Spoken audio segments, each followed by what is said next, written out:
अभिमान हो गया कि मुझसे बड़ा भक्त कोई है ही नहीं भगवान का। हनुमान जी और भरत जी महाराज बैठे हुए थे। हनुमान जी के पास, भरत जी महाराज के पास नारद जी आते हैं और बताते हैं कि अरे हम दिन रात भगवान का नाम रखते हैं, हमसे बड़ा भगवान का भक्त कोई नहीं है, सबसे पहला नंबर हमारा आता है। बोले अच्छा, तो जाओ देख करके आओ किसका पहला नंबर है। नारद जी कहते ठीक है। नारद जी राम जी के पास जाते हैं, कहते हैं प्रभु जो आपकी भक्तों वाली लिस्ट है ना, डायरी, वो तनिक निकाल करके देखिए, देखिए क्या करना है उसमें, दिखाना है हमको। नारद जी कहते हमें दिखाइए वो डायरी निकाल करके, क्यों हम देखना चाहते हैं कि पहला नंबर किसका है। राम जी कहते ठीक है राम जी, निकाल करके लिस्ट दे देते। पहला नंबर नारद जी का था, पहले नंबर पे नारद जी का नाम लिखा था। नारद जी सुन के गदगद हो गए, अरे भगवान की भक्तों की लिस्ट में पहला नाम हमारा है।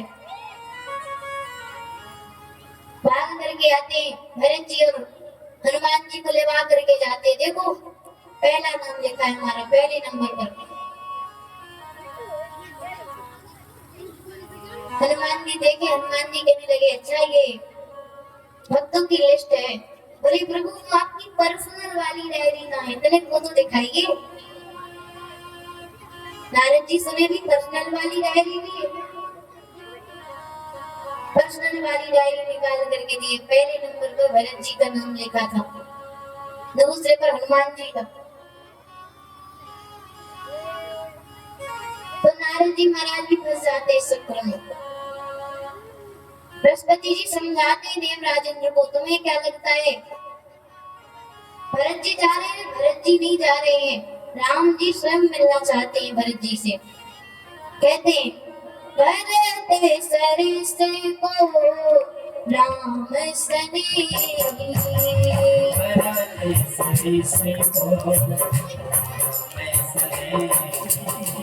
भरत सरस को राम सने,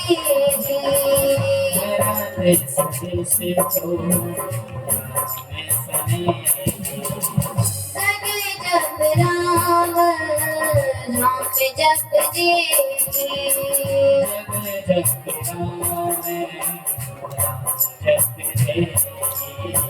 जगले जप राम राम जप जी,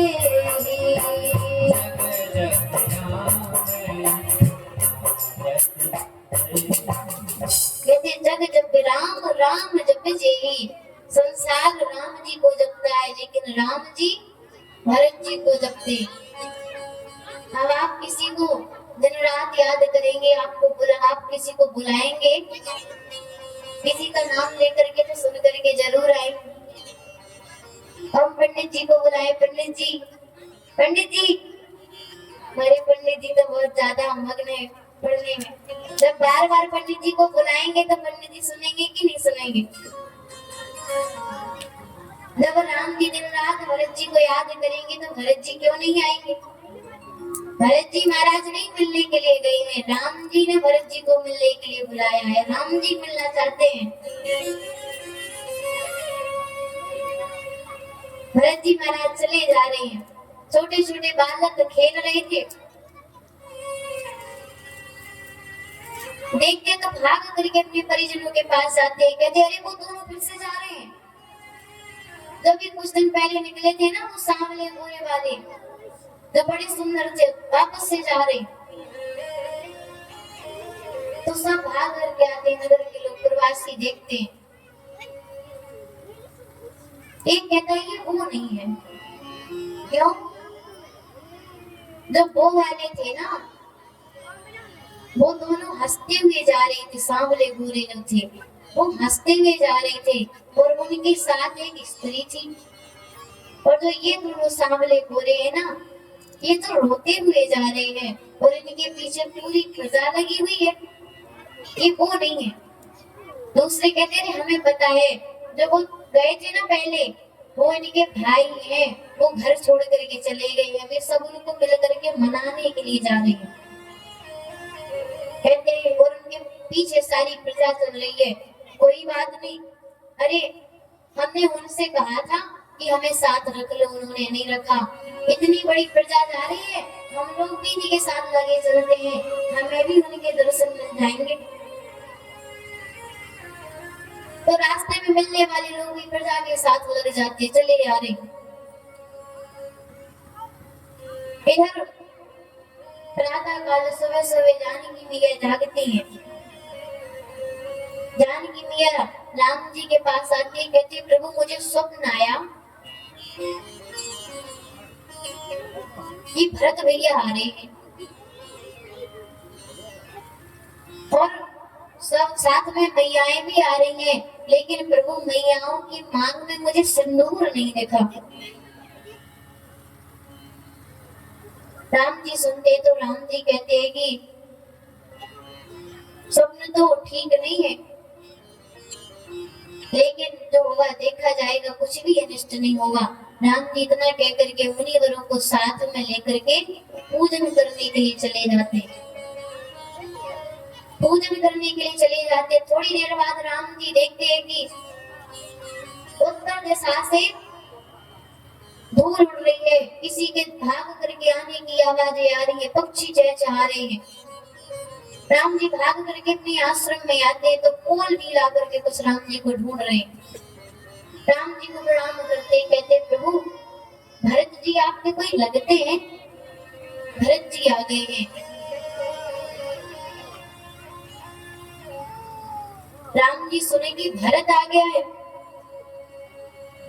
तो तनिक राम जी उदास हो जाते हैं, क्यों आ गया है भरत? कहीं भरत ने कह दिया कि भैया मेरे साथ चलो तो मैं क्या करूंगा? पिताजी के वचन को निभाऊंगा कि भाई के प्रेम के कारण वापस लौट जाऊंगा?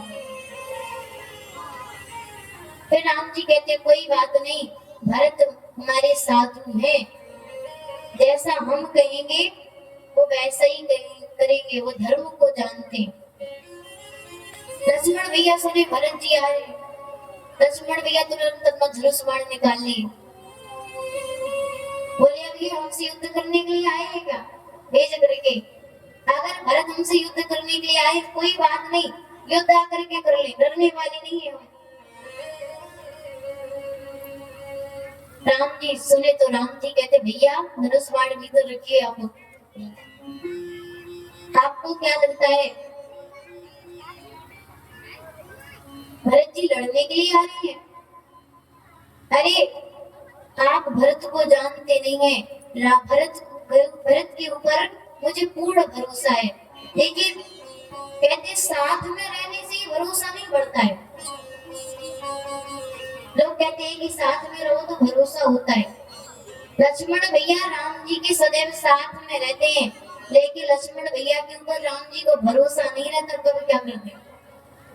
लेकिन भरत जी के ऊपर भरोसा है कि जितना हम कहेंगे भरत उतना ही करेंगे, आगे नहीं बढ़ेंगे। राम जी लक्ष्मण भैया को समझाते हैं, आकाशवाणी होती है, आकाशवाणी कहते हैं सहसा करी पाछे पछताए,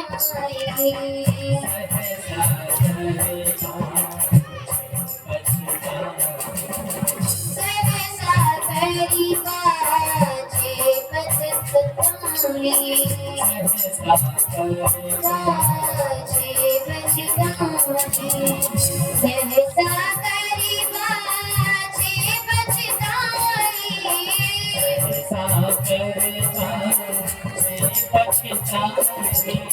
करे वेद बुध के बुझनाए,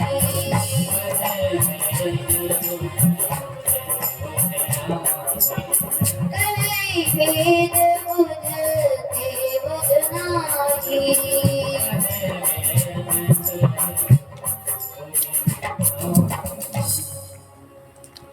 आकाशवाणी होती है, कहते हैं कि लक्ष्मण भैया जो आवेश में आकर के कुछ भी कर जाते बाद में पछताते रहते हैं, ये बुद्धिमान व्यक्ति का स्वभाव नहीं है।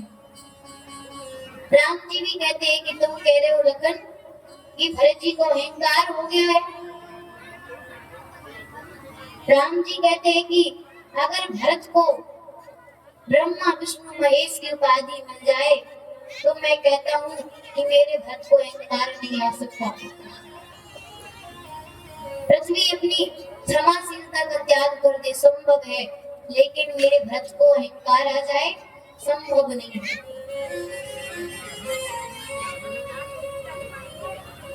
मैं भरत को जानता हूँ, भरत साधु है।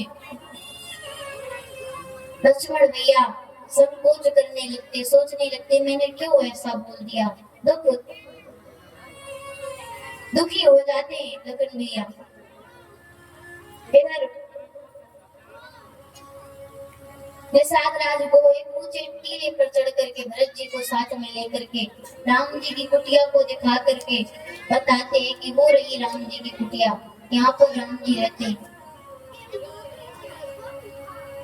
भरत जी देख करके प्रसन्न हो जाते हैं, बढ़ने लगते तो आगे जाने लगते हैं तो एकदम से भरत जी रुक जाते हैं।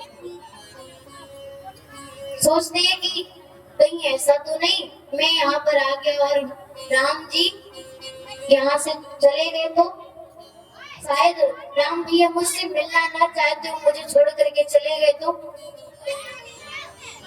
मैंने अपने राम भैया को बहुत भगा दिया, मेरी वजह से अयोध्या छोड़ करके भागे, मैं यहाँ पर भी आ गया, कहीं यहाँ से भी राम जी चले न जाए। मैं अपने भैया को और परेशान नहीं करना चाहता हूँ, ये अपना पापी मुख भैया को नहीं दिखाना चाहता। जब भरत भैया ऐसा कहते निषाद राज जी समझाते महाराज चलिए, अरे आपके भैया आपसे बहुत प्रेम करते हैं, आप जलानी मत करिए। निषाद राज जी भरत भैया को साथ में लेकर के पहुंचते द्वार पर कुटिया के। राम जी ने लक्ष्मण भैया से कुछ प्रश्न किया था, उस प्रश्न का उत्तर दे रहे थे। लक्ष्मण भैया उत्तर दे रहे थे, भरत जी द्वार पर जाकर के खड़े हो जाते हैं और द्वार पर जाकर के पाही नाथ कही पाही गोसाई,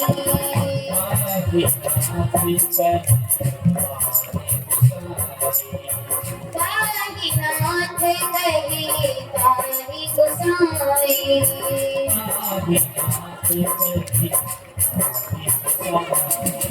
पाही नाथ कही पाही गोसाई,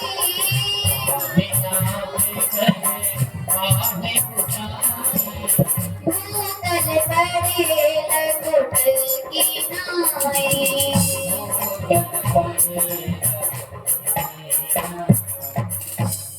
द्वार पर जाकर के खड़े हो जाते, त्राही मां प्रभु रक्षा कीजिए।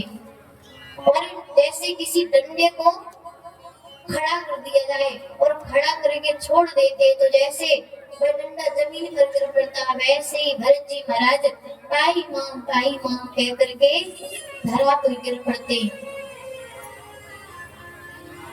जब गिरते हैं लखन भैया की दृष्टि पड़ जाती है, सुनते हैं तो अब बेचारे करिए जब लक्ष्मण भैया ने सुन लिया तो क्या राम जी सुने नहीं होंगे? राम जी भी सुन लेते हैं। राम जी लेकिन हाथ उठते नहीं है, मन में कहते लखन ये वही भाई है जिनके लिए तुम धनुष बाण लेकर के युद्ध करने के लिए जा रहे थे, और आज जब तक तुम मुझे नहीं कहोगे जाने के लिए मैं जाऊंगा नहीं।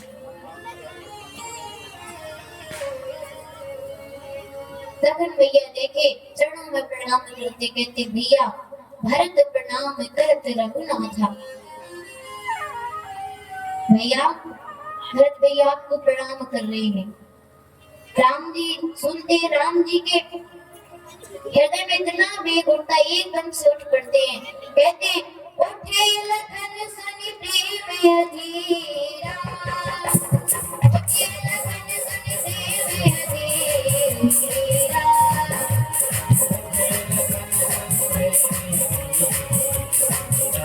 उठे राम सुनि प्रेम अधीरा,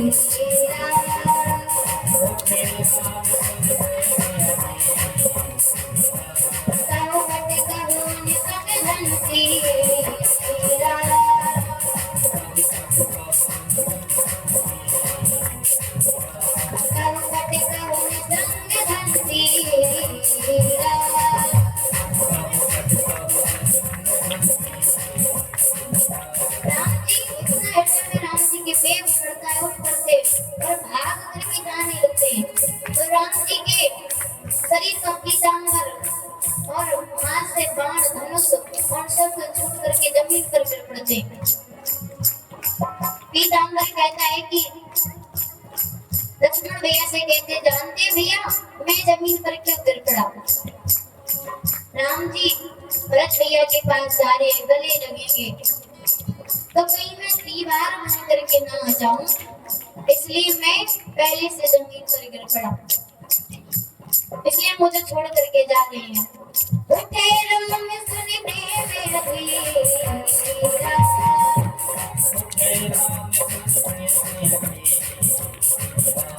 उठे राम सुन प्रेम अधीरा,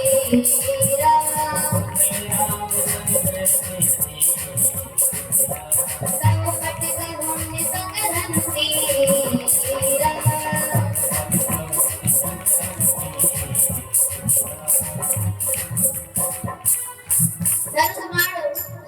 लक्ष्मण भैया से कहते कि भैया जानते हम क्यों वहां से छोड़ करके गए? आप भरत भैया से युद्ध करने के लिए जा रहे थे और कहते जब भाई भाई से मिलने के लिए आता है ना तो हाथ में हथियार लेकर के नहीं, प्रेम भरा हृदय लेकर के आता है, इसलिए हम राम जी से राम जी के हाथ से छूट गए। उठे राम सुन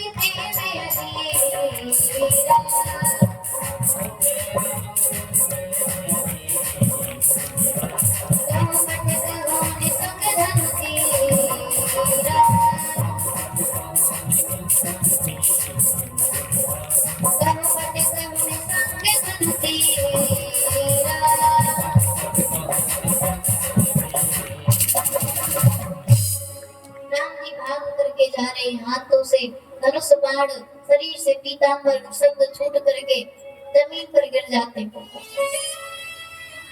पर भाग करके भरत जी के पास जाते, कहते भैया आप। भरत जी अपना मुख टेढ़ा करे खड़े थे। राम जी कहते भैया आप अपना मुख नहीं दिखाना चाहते, कोई बात नहीं, आप हमारे गले नहीं लगेंगे। और राम जी जा करके बरवस भरत जी महाराज को गले लगा लेते हैं। कहते हैं बरवस लिए उठाई और लाए कृपा निधान, भरत राम की मिलनी लखी बिसरे सबई अपान। एक दूसरे के गले लगते, जोर जोर से रो रहे, इतना हृदय में दुख भरा है, रोने की आवाज को सुन करके आसपास के पत्थर पिघल रहे। अब आप विचार करिए, राम जी और भरत जी के दुख को देख करके पत्थर पिघल गए और जो जीवित होंगे उनकी क्या दशा भई होगी।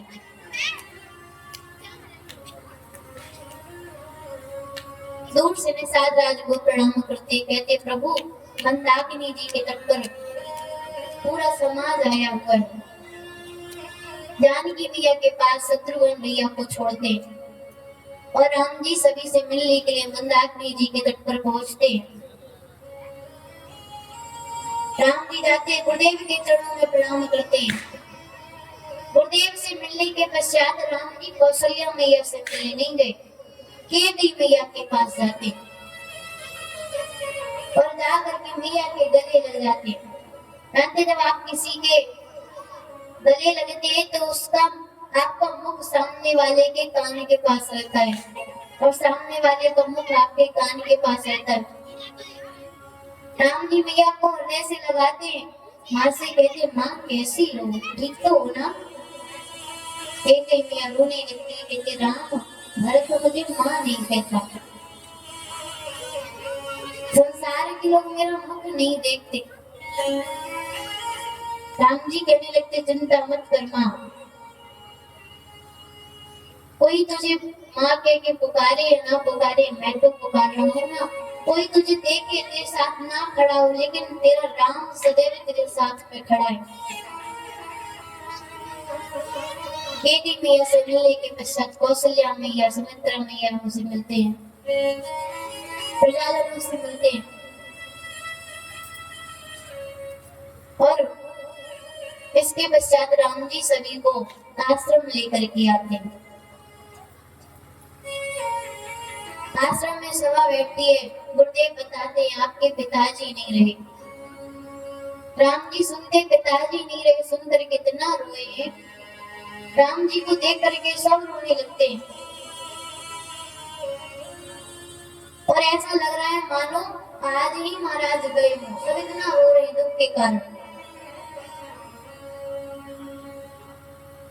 अब इधर गुरुदेव कहते हैं कि आप शोक का त्याग कीजिए, आपको रोना नहीं चाहिए, आपके पिताजी तो महान थे।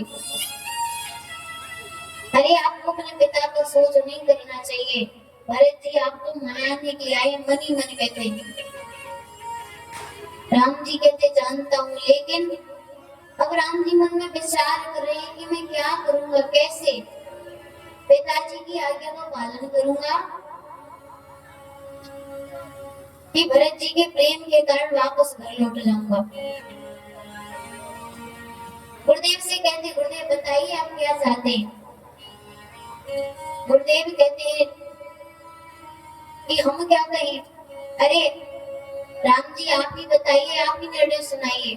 राम जी कहते हैं कि अरे गुरुदेव आपके मोती हम कैसे बोल सकते हैं, आप आज्ञा करिए। गुरुदेव भरत जी से कहते हैं, भरत जी कहते हैं कि गुरुदेव आपके सामने हम कैसे कह सकते हैं, आप आज्ञा कीजिए। सब एक दूसरे पर टाले जा रहे, कोई निर्णय नहीं निकलता है, सभा समाप्त होती है। एक दो दिन बीत जाते हैं, वो राम जी गुरुदेव के पास जाते हैं। गुरुदेव से कहते हैं गुरुदेव आप अयोध्या वासियों को यहाँ से लेकर के जाइए, सभी को कष्ट हो रहा होगा।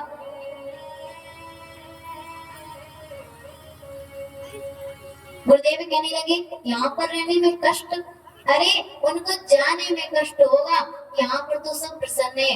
आप हमारी मानिए, अभी कुछ दिन और रहने दीजिए उन्हें। राम जी कहते ठीक है। अयोध्या वासी सब प्रसन्न हो जाते हैं। रोज सुबह शाम मंदाकिनी जी में स्नान हो रहा है, भ्रमण हो रहा है, कोल मिल आकर के सेवा कर रहे हैं, फूल फैला रहे हैं।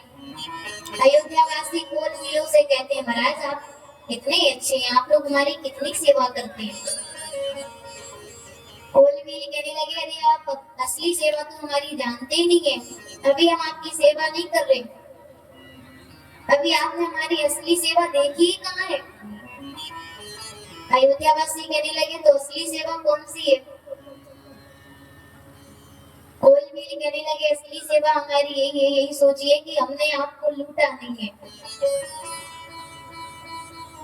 सबसे बड़ा काम तो हमारा यही है, आप लोग हम लोगों से बचे हुए हो, यही हमारी सेवा है।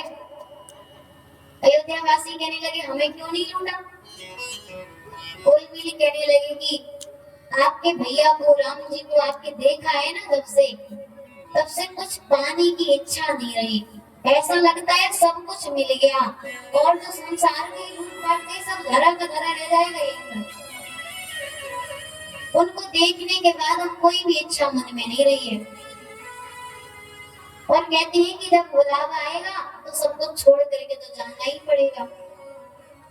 एक बड़ा ही अच्छा भाव है, कहते हैं आएगा बुलावा जब भी हरि का, छोड़ के सब कुछ जाना पड़ेगा।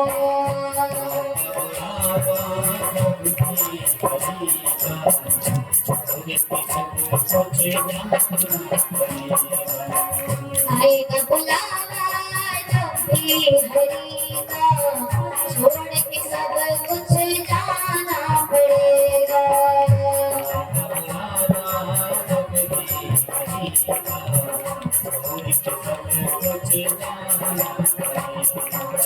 छोड़ के सब कुछ जाना पड़ेगा।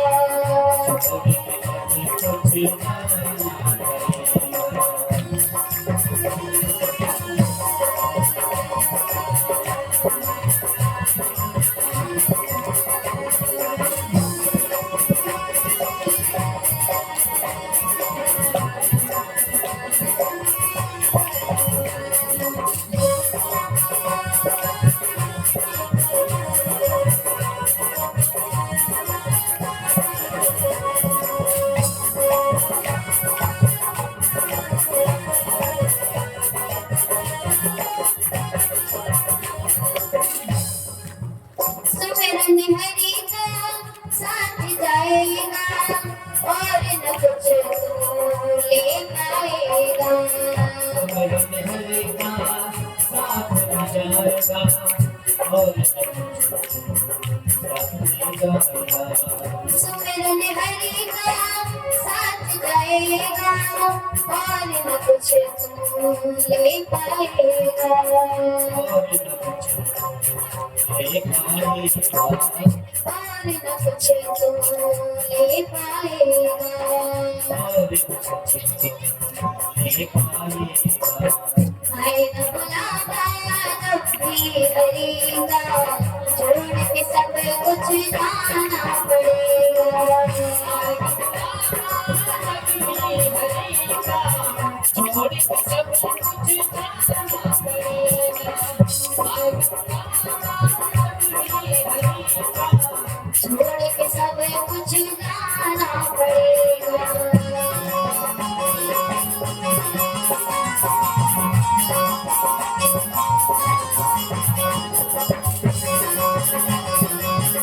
सभी लोग साथ सजा के दिखाएंगे।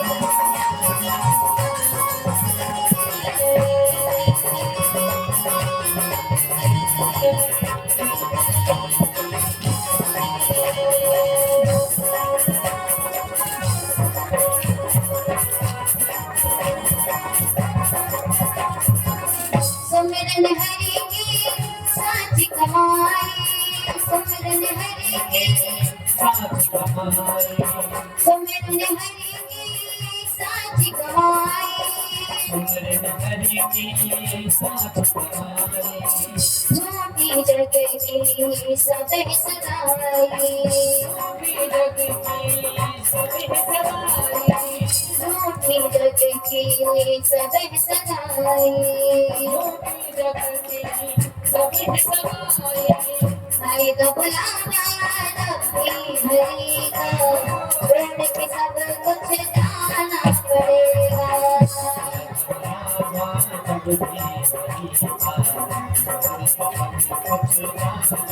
एक ऐसे नहीं, सभी लोग दोनों पूरे पूरे हाथ उठा कर निकले।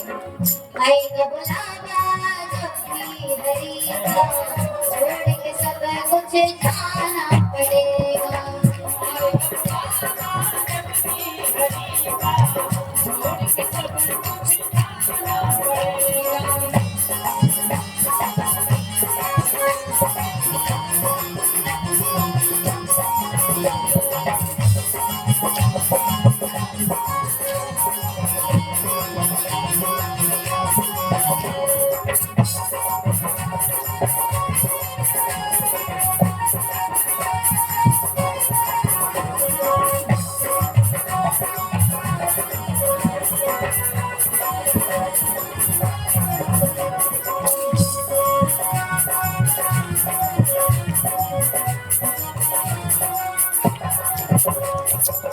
लागे दो इसमें हरि बिसरायो। लागे दो इसमें हरि बिसरायो। घर परिवार में प्रभु जी बुलायो। घर परिवार में प्रभु जी बुलायो। भूल के निज को जन्म गवायो। आएगा बुलावा जब भी हरि का, छोड़ के सब कुछ जाना पड़ेगा।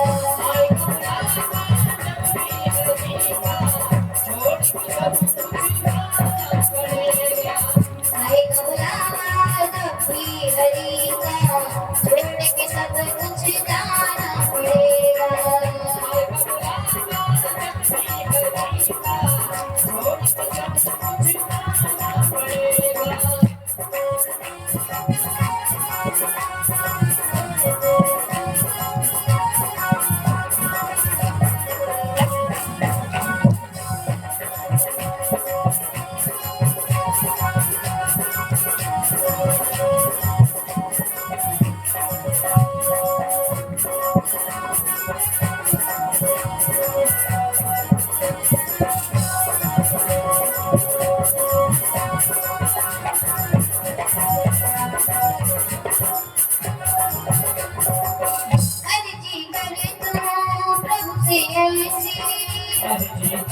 तू प्रभु से ऐसे, अर्जी कर तू प्रभु से ऐसे, अर्जी कर तू प्रभु से ऐसे, भक्ति मिले मीरा के जैसे, भक्ति मिले आपके जैसे, अर्जी कर तू प्रभु से ऐसे, अर्जी कर तू प्रभु से ऐसे, भक्ति मिले मीरा के जैसे, भक्ति मिले मीरा की जैसी। आएगा बुलावा जब भी हरि का, छोड़ के सब कुछ जाना पड़ेगा।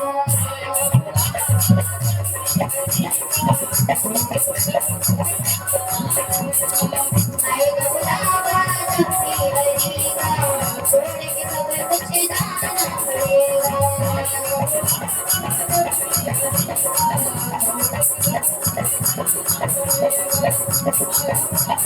जब भी हरि का, छोड़ के सब कुछ जाना, आएगा बुलावा जब भी हरि का, छोड़ के सब कुछ जाना पड़ेगा। रात जब ऊपर से बुलावा आएगा ना, तो फिर सब यहीं पर रह जाएगा, सब कुछ छोड़ के जाना पड़ेगा। कहते हैं सुमरन हरि का साथ जाएगा और न कुछ तुम ले पाएगा, केवल भगवान का नाम ही साथ में जाएगा। और कोलवीर कहते हैं कि महाराज जब से आपके राम जी को देखा है ना, तब से ये लूट पाट ये सब करने की इच्छा नहीं होती।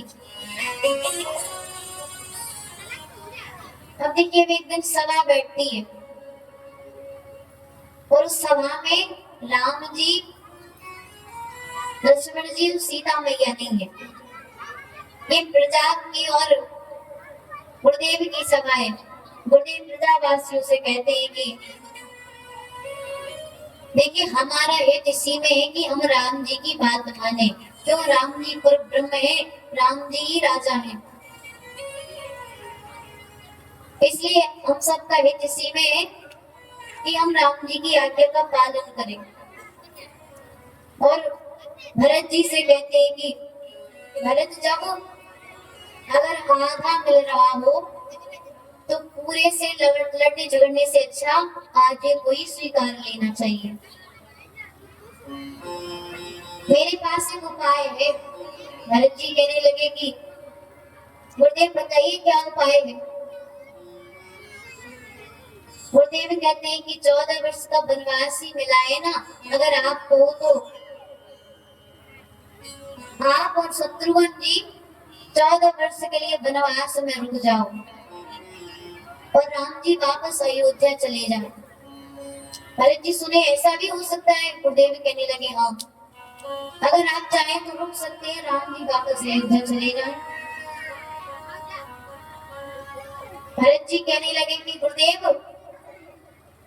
मैं रुक जाऊंगा, लेकिन मैं 14 वर्ष के लिए नहीं रुकूंगा। कहते कान में करूं जन्म भर पासु, मैं जीवन भर के लिए वन में रुक जाऊंगा। शत्रुघ्न की गारंटी मेरी है, ये भी लौट करके नहीं जाएगा। क्यों? मुझे भय है कहीं मैं 14 वर्ष बाद वापस जाऊं और फिर मेरी मैया के मन में विचार आ गया राजा बनाने का मुझे, इसलिए मैं वापस लौट करके नहीं जाऊंगा। गुरुदेव ने सुना, गुरुदेव मौन हो जाते हैं। गुरुदेव विचार करने लगते हैं कि ऐसा तो मैंने सोचा ही नहीं था कि भरत जी ऐसा कहेंगे। सब मिल करके राम जी के पास जाते हैं, सभा बैठती है।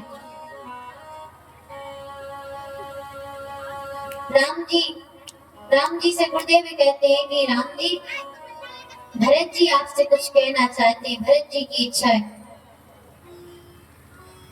और भरत जी की मति को देख करके कहते भरत स्नेह विचार न रखा। भरत जी के प्रेम को देख करके मेरी मति ने काम करना बंद कर दिया, मेरे मन में कोई विचार नहीं आ रहा।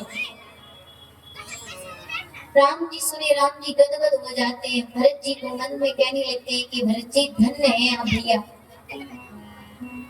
अरे आज तो आपने मुझे भी पीछे कर दिया।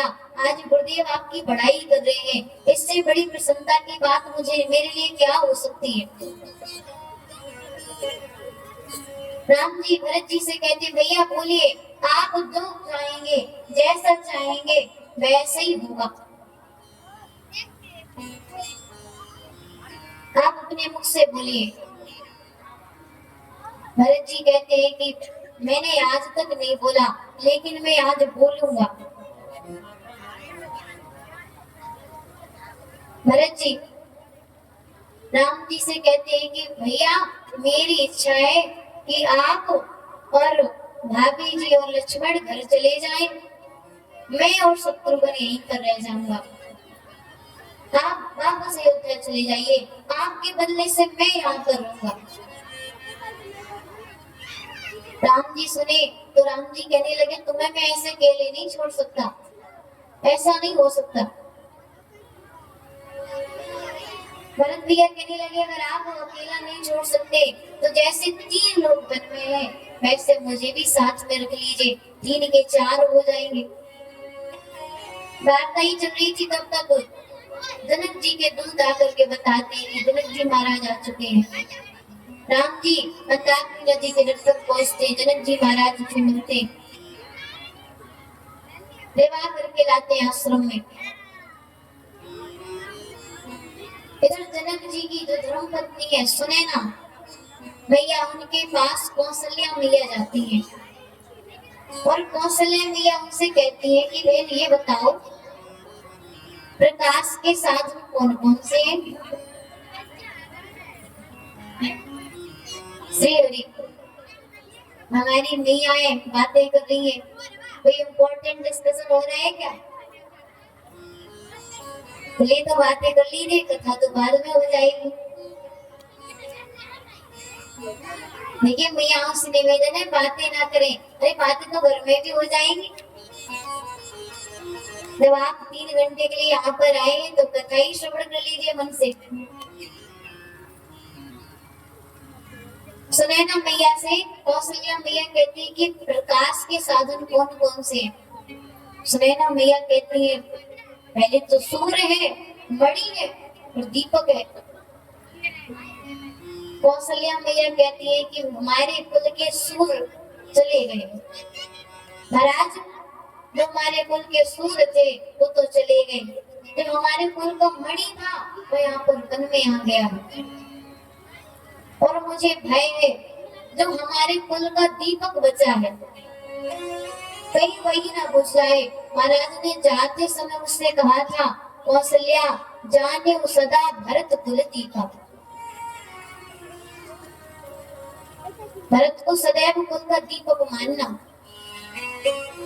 और मुझे ऐसा लगता है, मुझे भय है अगर राम जी ने भरत को छोड़ दिया तो कहीं भरत भी अपने प्राणों का त्याग न कर दे। कहीं राम जी के बगैर भरत रह नहीं सकते। सुनैना मैया कौशल्या मैया को समझाती है, बताती है कि जनक जी महाराज बता रहे थे, याज्ञवल्क्य जी महाराज कह रहे थे कि भरत जी वही करेंगे जो राम जी कहेंगे। भरत जी अपना धर्म निभाना भी जानते हैं और अपने भैया से उनका धर्म निभाना भी जानते हैं। कौशल्या मैया जाती है, जानकी मैया आती है रात्रि में।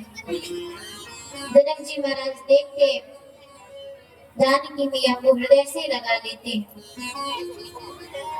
पिछली बार राजसी वेश में जिस पुत्री को विदा किया था, आज उसको साध्वी के वेश में देख रहे, साधारण कन्या के रूप में हृदय से लगा लेते हैं। कहते हैं कि तुमने दोनों कुलों की कीर्ति को बढ़ा दिया है। आज जानकी मैया अपनी मैया सुनैना जी से मिलती है, पिताजी से मिलती है, इसके पश्चात वापस जाती है। अगले दिन फिर सभा बैठती है, सभा में जनक जी महाराज की सभा बैठती, क्या किया जाए। राम जी गुरुदेव से कहते हैं कि गुरुदेव बताइए, आज्ञा दीजिए। गुरुदेव जनक जी से निवेदन करते हैं, महाराज आप बताइए क्या किया जाए। जनक जी महाराज भरत जी से कहते, भरत आप बताओ। भरत जी कहते, राम जी भैया, मेरे राम भैया जो आज्ञा कर दे वही मानूंगा। राम जी कहते, पिता के समान जनक जी महाराज है, भगवान के समान गुरुदेव है, उनके सामने मैं आज्ञा।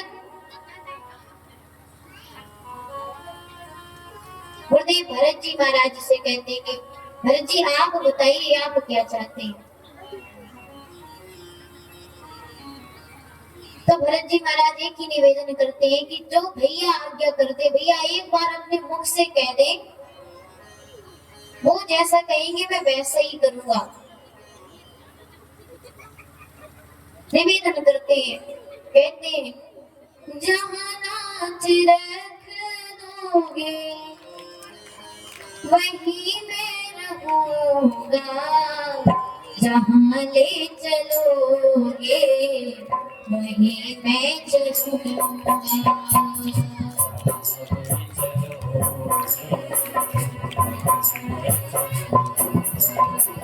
जहां ले चलोगे वहीं मैं चलूंगा।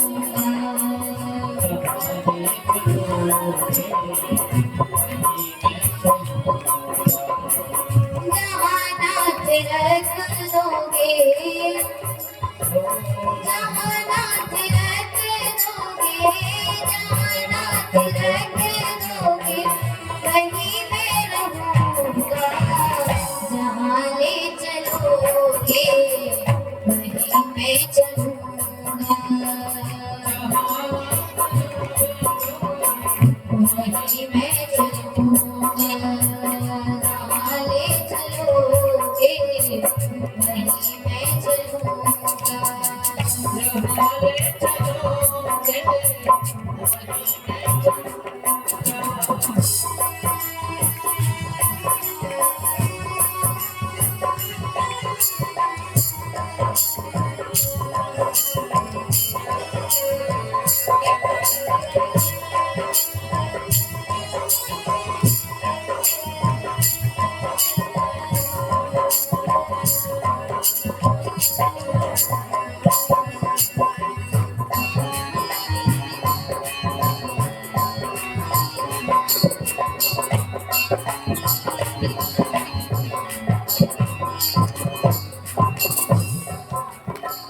ये जीवन समर्पित शरण में तुम्हारे,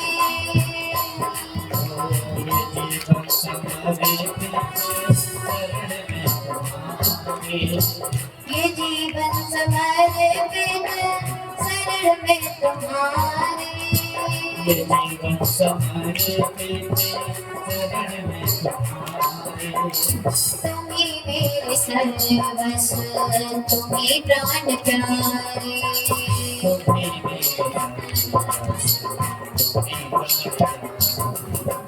तुम्ही मेरे सर्वस्व, तुम्ही प्राण प्यारे।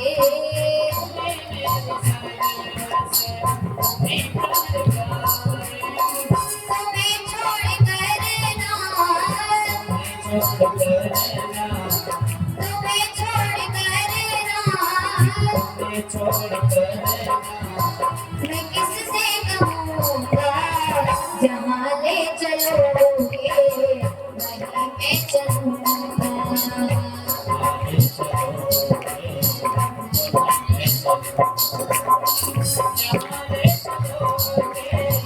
वहीं मैं चलूँगा।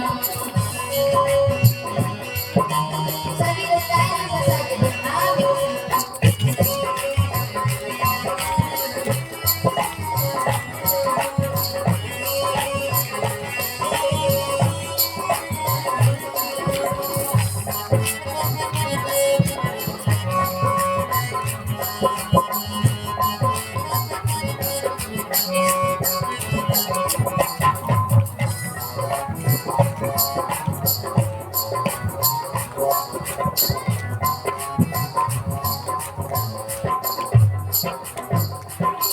न कोई लेना, न कोई अर्जी,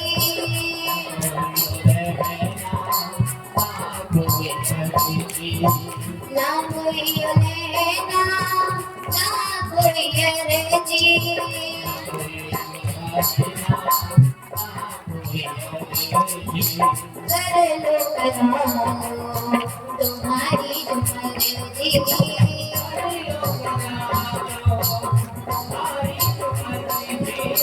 कर लो करा लो तुम्हारी जो मर्जी।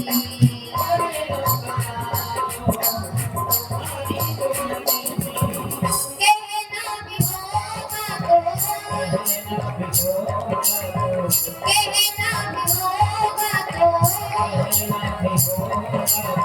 मैं तुमसे कहूँगा जहाँ ले चलोगे वहीं मैं चलूँगा।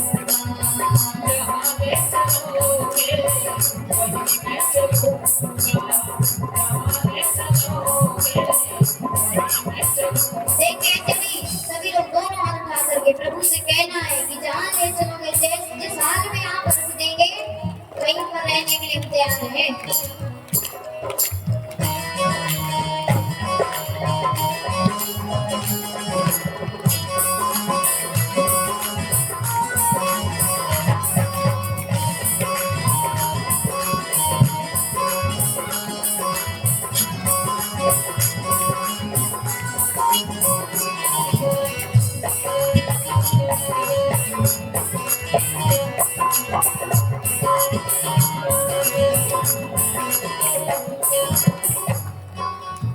दयानाथ दया दिए मेरी अवस्था।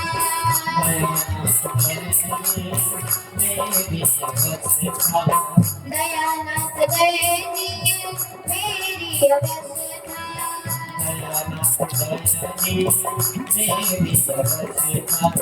तुम्हारे ही हाथ है मेरी व्यवस्था।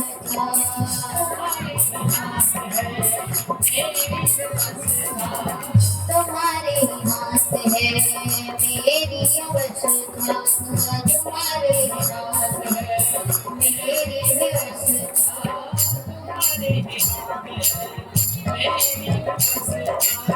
नारायण प्रभु नारायण प्रभु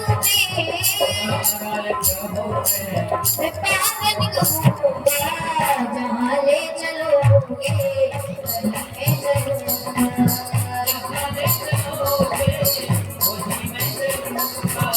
जहाँ ले चलोगे वहीं मैं चलूँगा।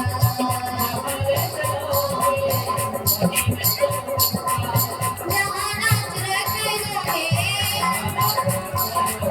जहाँ नाथ रख दोगे वहीं मैं रहूँगा। जहाँ ले चलोगे वहीं मैं चलूँगा। जहाँ ले चलोगे वहीं मैं चलूँगा।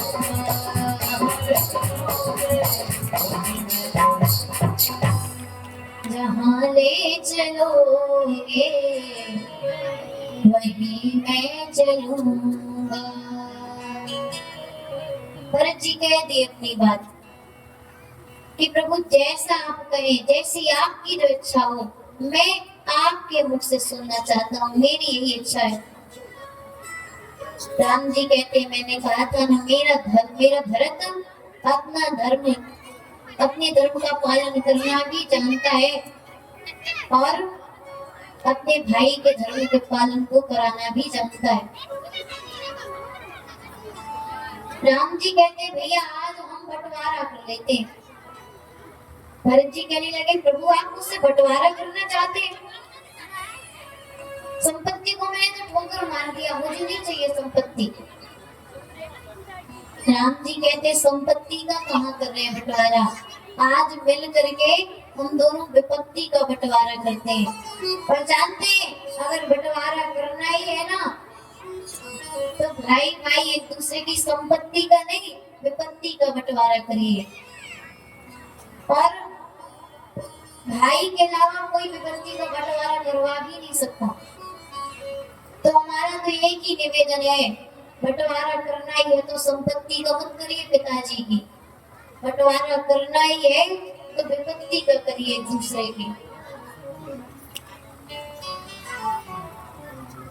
राम जी कहते हैं कि मेरी इच्छा है कि आप जा करके वापस अयोध्या 14 वर्ष तक राजकाज संभालें, इसके पश्चात मैं वापस आऊंगा।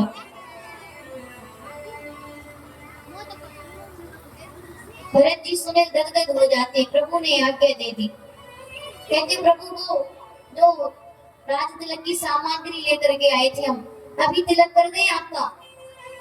राम जी कहते नहीं, वापस आ करके।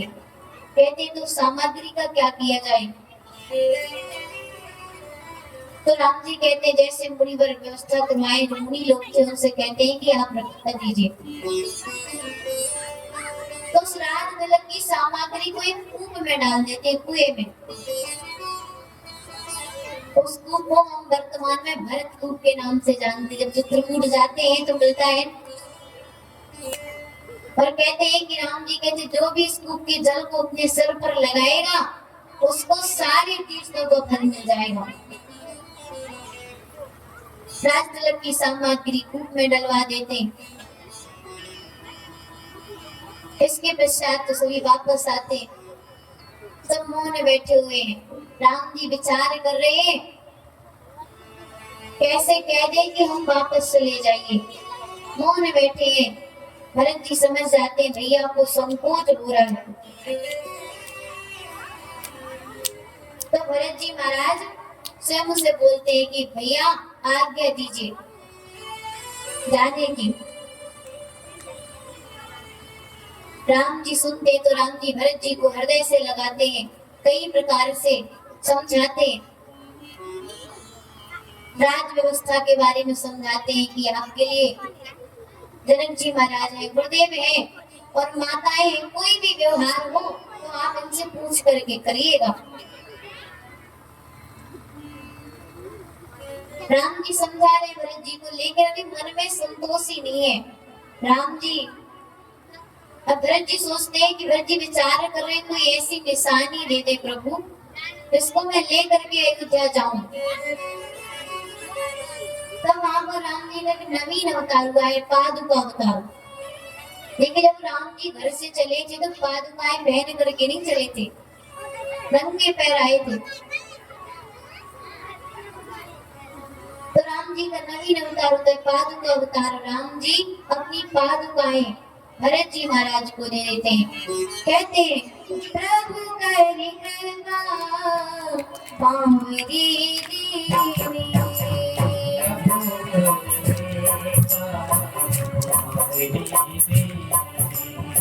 प्रभु करी कृपा पावरी दीनी,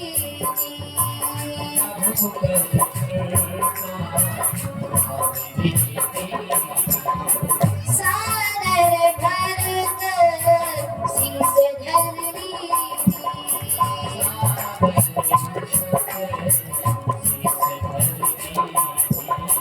सादर भरत शीस धरनी।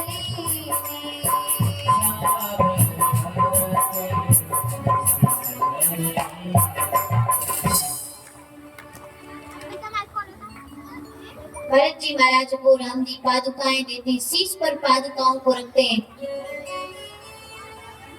बार बार गले मिलते हैं। इसके पश्चात सभी से विदा मांग करके भरत जी महाराज सभी को लेकर के वापस अयोध्या आते हैं।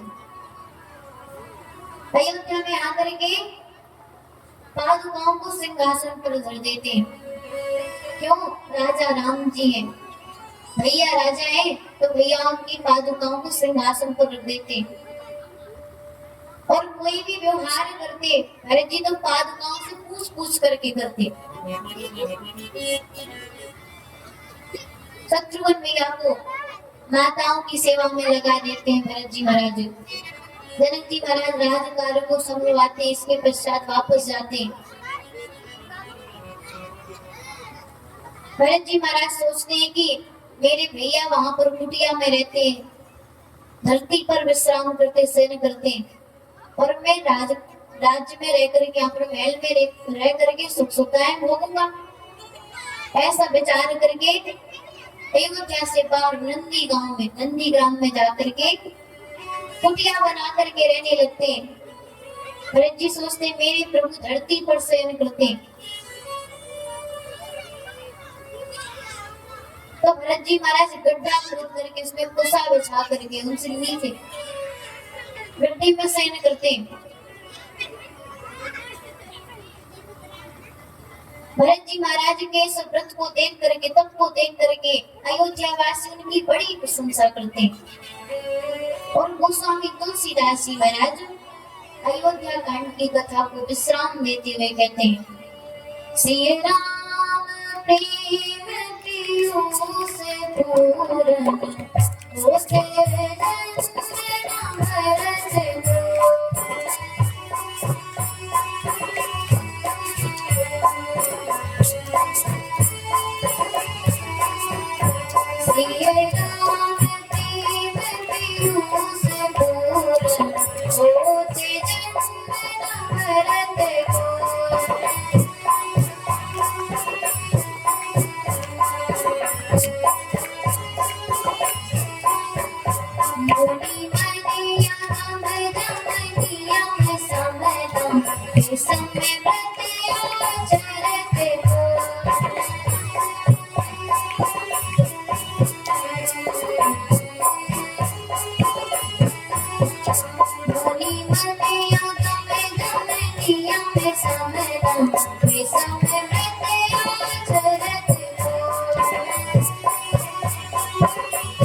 गोस्वामी तुलसीदास जी महाराज कहते हैं, सीताराम रूपी प्रेम पात्र से अमृत रूपी पात्र है भरत जी महाराज।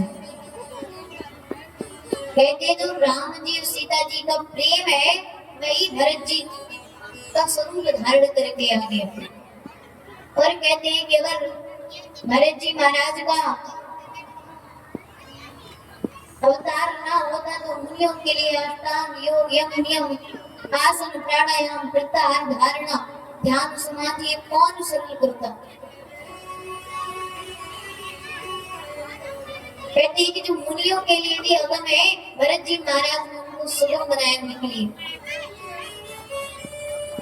और गोस्वामी तुलसीदास जी महाराज कहते हैं कि जो भी भरत जी महाराज के चरित्र को प्रसंग को सुनता है उसका राम जी के चरणों में अनुराग बढ़ता है और संसार के विषयों से वैराग की प्राप्ति होती है। और हम सब ने भी आज बड़ी सूक्ष्म रूप से भरत जी महाराज के चरित्र को श्रवण किया, कितना राम जी ने कहलवाया, राम जी की कृपा से कहा। तो हम भी राम जी से एक ही विनती करते हैं कि आपका भी राम जी के चरणों में दिन रात अनुराग बढ़ता जाए। आज की कथा को विश्राम देते हुए सभी से निवेदन है कि आरती के लिए तैयार हो जाएं। बोलिए राम लला सरकार की जय हो।